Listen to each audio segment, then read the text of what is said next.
네, 비컨 뉴스 진행하겠습니다. 이종훈 작가 모셨습니다. 어서 오세요. 안녕하세요. 자, 오늘 어떤 이야기인가요? 오늘 오랜만에 질문으로 한번 시작해 보겠습니다.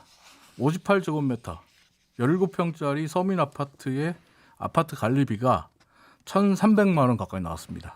가능할까요? 저도 어제 이 뉴스를 잠깐 봤는데 말이 안 되는 얘기죠. 이거. 지금 유튜브에 사진 올려놓을 텐데요. 네. 보시는 것처럼 지난 8월 관리비 고지서에 음. 1,297만 2,860원이라고 찍혀 있습니다. 네. 근데 이 일이 일어난 곳이 대전 동구 가양동에 있는 110가구가 사는 아주 작은 아파트 단지예요. 네. 근데 방금 보셨던 이 1,290만 원짜리 관리비 고지서는 이 아파트에서 9년째 살고 있는 74살 할머니에게 발부된 겁니다. 네. 근데 이 할머니는 매달 평균 한 7만 원 정도 관리비를 내셨다고 하는데 지난 2월에 갑자기 불현듯 갑자기 네. 미납 관리비라는 항목이 생기면서 806만 원이 청구되더니 또 3월에는 그냥 7만 원대가 나왔다 그래요. 네. 근데 4월에는 갑자기 연체를 하면서 484만 원이 추가로 부과돼 있는 1,297만 원짜리 고지서가 날아왔다고 합니다. 그럼 연체율 좀 비율이 50%가 넘네요. 이러면. 네. 그죠? 연체율이? 예. 네. 연체료 같은 경우는 이제 순수하게 아파트 운영위원회와 관리사무소가 결정하고 또 그 돈은 연체료는 아파트 수입이 됩니다. 네. 이 아파트 같은 경우에 연체료를 어떤 방식으로 계산했는지 저는 잘 이해가 안 됩니다. 이게 네. 50%가 넘기는 좀 힘들 텐데. 일단 그러면 그 미납 관리비, 그러니까 관리비가 미납이 됐던 거, 그다음에 그 금액이 800만 원이라는 건 맞는 얘기예요? 여기에 대해서 논란이 있어요. 이 할머니 같은 경우에는 내가 미납 관리비가 이렇게 많을 수가 없다. 아니, 그러니까 아무리 많아도 70만 원, 80만 원 정도일 거다. 9년째 거주를 했다고 매달 네. 한 7만 원 정도 나왔다면 여기에 이제 살면서 지금까지 한 번도 관리비를 안 내야 800만 원이 되는 거잖아요. 얼핏만 그렇죠. 계산을 해봐도 네. 이게 말이 되는 얘기냐고 그래요. 실제로 2011년부터 이 할머니 같은 경우 지금 제가 사진 하나 올려놓을 텐데요. 네. 2018년 3월부터 2019년 9월까지 낸 관리비 납부 확인서를 갖고 계세요. 그러네요. 예. 그 관리비 납부 확인서를 받았어요. 관리사무소로부터. 예. 2019년에 받은 거거든요. 예. 그러니까 작년 10월, 2019년 10월에 관리비 납부 확인서를 받을 정도로 관리비를 내어 오신 분이에요.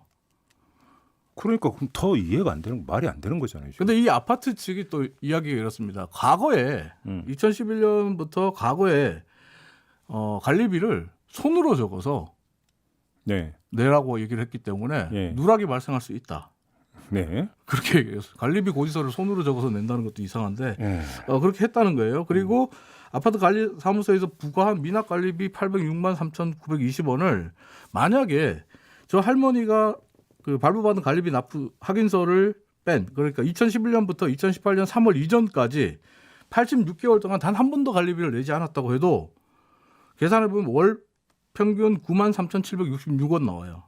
그리고 이 아파트 관리 사무소 측에서는 5년 동안 미납 요금이다. 미납 관리비다라고 하거든요. 네. 5년이면 60개월이잖아요. 네. 5년으로 나누면 이게 60개월로 나누면 13만 원이 넘어갑니다. 그런데 7만 원 평균 관리비였거든요. 단순 비교해도 관리비가 너무 뛰어요. 그러니까 연체료도 이상하고 미납 관리비 자체도 어떻게 산정됐는지 잘 이해가 안 된다. 이렇게 말씀드릴 수 있는데 그래서 이제 중앙일보 보도를 보면 이 대전 동구청에서도 이 아파트 관리업체 측에 할머니에게 부과된 관리비의 정확한 산정 근거를 제시해달라고 몇 번의 요구를 했답니다. 근데 아직까지 아무 대답도 소식도 없다고 합니다. 이게 오류다라고 또 인정을 한 것도 아니라는 얘기네요. 대답이 없다는 거예요. 예. 그리고 아파트 운영위원회 회장에게 지금 언론사 기자들이 전화를 하고 있는데 회장은 이렇게 얘기한답니다. 개인정보 어떻게 알았냐? 난 모른다. 예. 그러면서 답변 거부. 운영위원장이 모르면 누가 알아요? 그러니까요. 예. 관리사무소도 모른다. 예. 운영위원장도 모른다. 네. 아파트 관리를 누가 하는지 모르겠네요. 참. 예. 근데 이 할머니 같은 경우는 자신에게 관리비 폭탄이 떨어진 게 아파트 운영위원회와 관리사무소 측의 보복이다. 이렇게 주장을 하고 있습니다. 웬 보복이요? 뭐 때문에? 이 아파트가 작년 9월 16일부터 이틀 동안 대전 동구청에 민간 합동 감사를 받았거든요. 네. 근데 합동 감사 결과 운영위원회가 주민들의 동의 없이 회장 선출했고 또 무보수인 임원에게 퇴직금 명목으로 800만 원 지급했고 아파트 내에 이루어진 각종 공사 대금에 대한 계약서 세금 계산서 없고 관리비 수입 지출 관련 통장 거래 내용도 제시하지 못하고 아파트 관리가 한마디로 엉망진창이었어요. 네. 회계 또한 투명하지 못했고요. 그래서 과태료 100만 원을 냈거든요. 네. 근데 이 감사가 지금 이 관리비 폭탄을 맞았다고 주장하시는 할머니를 포함한 일부 주민들이 함께 네. 동구청에 감사 청구를 냈기 때문에 이루어진 거예요. 근데 왜 그러면 이 할머니 댁에 뭐 이렇게 그러면 아니요. 이 할머니뿐만 아니라 8세대.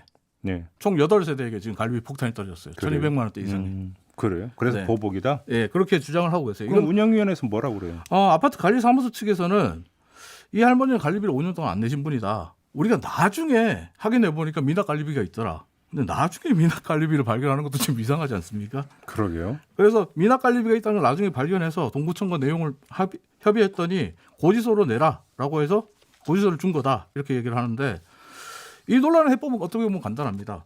관리사무소 운영위원회가 5년간 관리비가 어떻게 미납됐는지 어떻게 알아냈는지 그걸 공개하면 돼요. 그 아니 자료를. 아무튼 그 감사를 청구한 8세대에 대해서만 이렇게 관리비 폭탄 고지서가 날아갔어요. 네.